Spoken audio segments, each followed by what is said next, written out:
بسم اللہ الرحمن الرحیم رب یسر ولا تعسر واتمم بالخیر۔ مومنین کرام، تربیت اولاد ہمارے معاشرے میں ایک انتہائی اہم اور حساس موضوع ہے۔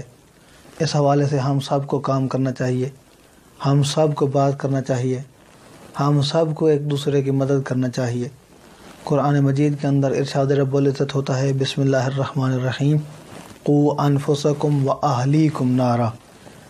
فقط اپنے آپ کو نہیں، اپنے اہل و عیال کو بھی جہنم کی آگ سے بچاؤ، جہنم کی آگ سے بچاؤ۔ تو آگ سے بچانے کے لیے فقط زبانی جمع خرچ کافی نہیں ہے، فقط کہہ دینا کافی نہیں ہے، بلکہ اس کے لیے ہر ممکن اقدام کرنا ضروری ہے۔ اگر بچے کسی ایسے راستے پر چل رہے ہیں کہ جس کا نتیجہ آگ ہے، اور وہ بھی جہنم کی آگ، دنیا کی آگ نہیں، تو اس کے لیے ہر ممکن اقدام کرنا چاہیے کہ اولاد جہنم کے راستے سے باز آ جائے۔ اولاد آزمائش ہے۔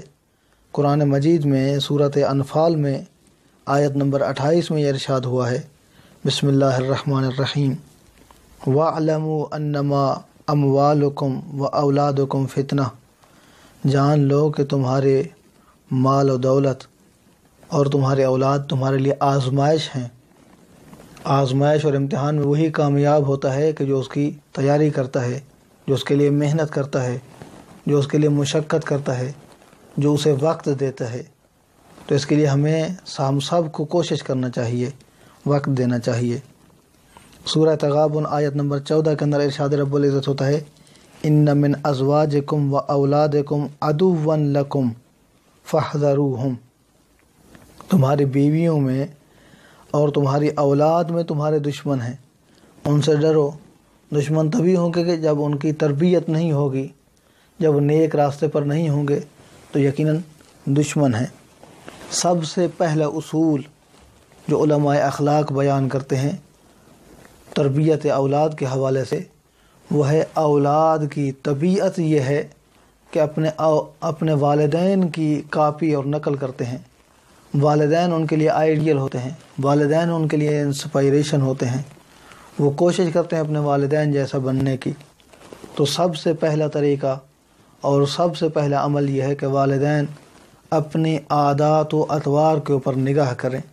والدین اگر باجماعت نماز کے اندر شرکت کرتے ہوں گے تو اولاد بھی باجماعت نمازی بنے گی۔ والدین اگر سگریٹ نوشی کرتے ہیں تو اولاد بھی کسی طریقے سے اس عادت کو اختیار کرنے کی کوشش کرے گی۔ اگر والدین کے اندر اچھے اخلاق پائے جاتے ہیں، اچھے اخلاق سے پیش آتے ہیں، تو اولاد بھی اچھے اخلاق سے پیش آئے گی۔ والدین کے اندر اگر بری عادات پائی جاتی ہیں تو اولاد بھی کوشش کرے گی ان بری عادات کو اپنائے گی۔ اسی لیے کہتے ہیں کہ اچھے والدین اچھی اولاد دے کر جاتے ہیں، اچھے والدین اچھا معاشرہ دے کر جاتے ہیں۔ تو دعا ہے کہ اللہ کی ذات ہمیں اپنے اولادوں کی صحیح تربیت کرنے کی توفیق عطا فرمائے۔ اپنا بہت سارا خیال رکھے گا۔ والسلام علیکم ورحمۃ اللہ۔